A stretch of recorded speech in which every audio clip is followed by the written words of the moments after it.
Nah, kalau saya terjadi Bapak. Assalamualaikum warahmatullahi wabarakatuh. Terima kasih Pak Beki yang sudah menyampaikan kemudian akademik sebagai promotor.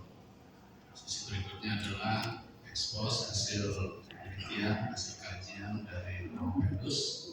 Sebelumnya sudah siap, baik, ini sudah minum dulu kalau habis puasa. Alhamdulillah wa kafa wassalatu wassalamu ala nabiyil mustafa wa ala alihi ahli wa Rabbi sholli sabdi wa yassir amri wa hlul 'uqdatam min lisani. Yang saya hormati Bapak Ketua Sidang dan Sekretaris Sidang, yang saya hormati Ketua Promotor dan seluruh anggota promotor, yang saya hormati seluruh komponen ahli dan guru besar, yang saya hormati kepada Kemenak dan teman sejawat, para kasih lingkungan dan agama Kota Bandung, yang saya hormati serta seluruh audien yang tidak bisa saya ucapkan bersama-sama.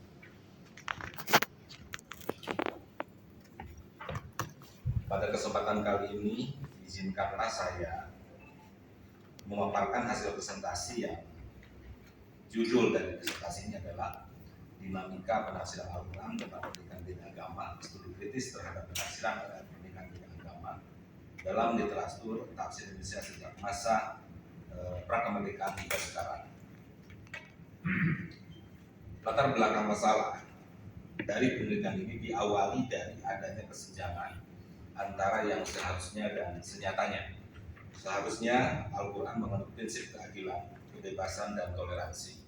Namun senyatanya terdapat sebuah undang-undang nomor 1 tahun 74 yang menyatakan bahwa perkawinan dikatakan sah apabila dilakukan menurut hukum agamanya masing-masing agamanya.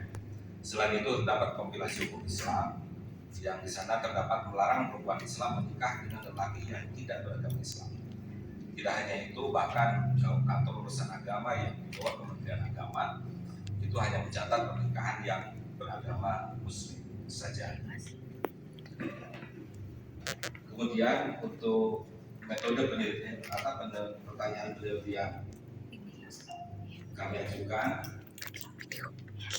bagaimana penafsiran ulama Indonesia terhadap ayat pernikahan berbeda agama.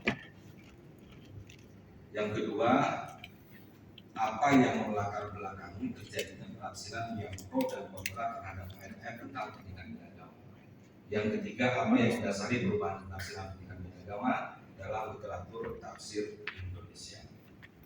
Selanjutnya, metode penelitian yang saya gunakan adalah metodenya adalah dokumenter dengan teknik analisa datanya, yaitu identifikasi gagasan yang tersembunyi.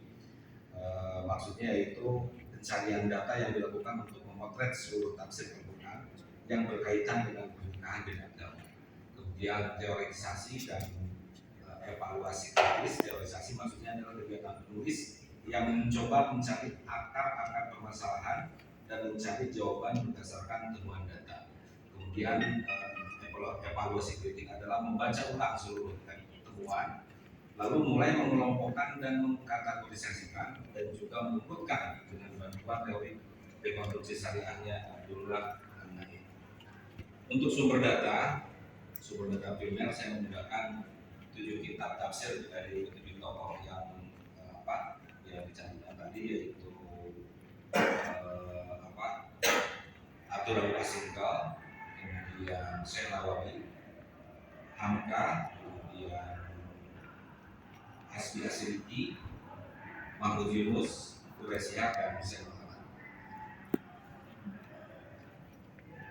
Berikut adalah akar permasalahan dari topik yang diangkat dalam disertasi ini. Yang pertama muncul dari 3 ayat dalam Al-Quran, yaitu 1 surat Al-Baqarah ayat 221, yang kedua surat Al-Mumtahanah ayat 10, yang ketiga Al-Maidah ayat 5. Al-Baqarah itu jelas melarang menikahkan musyrik secara teksnya. Al-Mumtahanah melarang menikah dengan kafir. Al-Maidah menghalalkan pernikahan dengan ahlul kitab.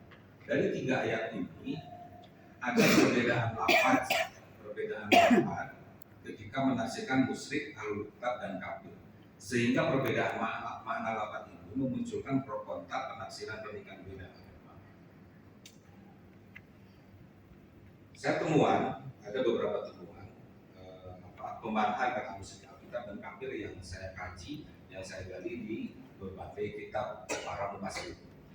Abdul Singkal, musyrik itu siapa? Musyrik adalah penyembah berhala di zaman Nabi. Secara umum mencakup semuanya, baik dari kalangan ahlul kitab maupun penyembah berhala. Ahlul kitab itu siapa? Ahlul kitab adalah musyrik. Kafir itu siapa? Kafir itu adalah ahlul kitab dan musyrik.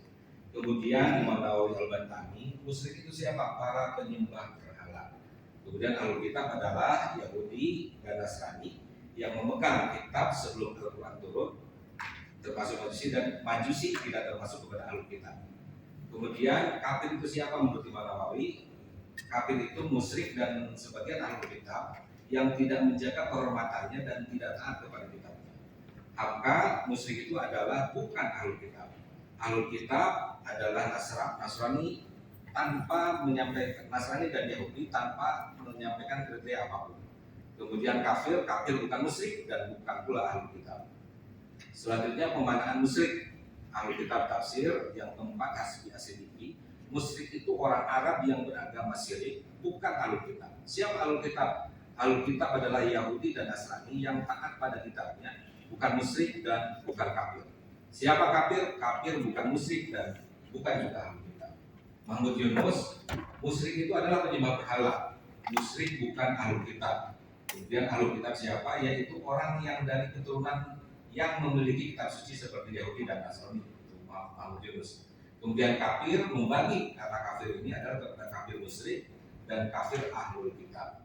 Selanjutnya Quraisy Shihab, musyrik itu kaum pagan yang menyembah selain Allah. Jadi musyrik itu bukan kafir. Yahudi dan Nasrani, kapanpun dimanapun dan keturunan siapapun tanpa terkecuali itu adalah ahlul kitab. Siapa itu kafir menurut Quraisy Shihab? Kafir bukan musyrik dan bukan pula ahlul kitab. Yang ketujuh, Husain Muhammad, musyrik berbeda dengan kafir. Musyrik bukan kelompok paganis Arab, tapi musyrik yang suka memerangi kaum muslim dan bukan ahlul dhimmah. Maka musyrik itu murni kekuatan politik, bukan hal yang bersifat teologis. Kemudian ahlul kitab, siapa ahlul kitab? Ahlul kitab itu masih ada sampai sekarang. Orang Yahudi, orang Nasrani, Buddha, Hindu termasuk pada ahlul kitab. Bukan musyrik, apalagi kafir. Siapa itu kafir? Kafir bukan musyrik. Istilah kafir memiliki makna luas yang mencakup beberapa istilah yang lebih khusus di mana arti dan maknanya berbeda antara satu yang lainnya. Jika penyebutan kata kafir itu tunggal, menunjukkan pada salah satu jenis kekafiran, kafir ingkar, kafir juhud, kafir munafik, kafir syirik, kafir nikmat, dan kafir murtad atau kafir ahlul kitab. Selanjutnya, setelah ditemukannya pemaknaan kata musyrik itu, ini adalah hasil terhadap ayat pernikahan beragama. Dari ketujuh itu, 6 dari mulai Abdul Qasim sampai Quraisy Shihab itu mengharamkan menikah muslimah dengan musyrik. Juga mengharamkan muslimah menikah dengan kafir. Itu yang 6 itu mengharamkan. Kemudian yang ketujuh, yang satu Husain Muhammad menghalalkan muslimah menikah dengan musyrik. Kemudian muslim dan muslimah menikah dengan kafir dengan makna yang tadi saya jelaskan. Selanjutnya, hasil tafsir terhadap ayat pernikahan beda agama.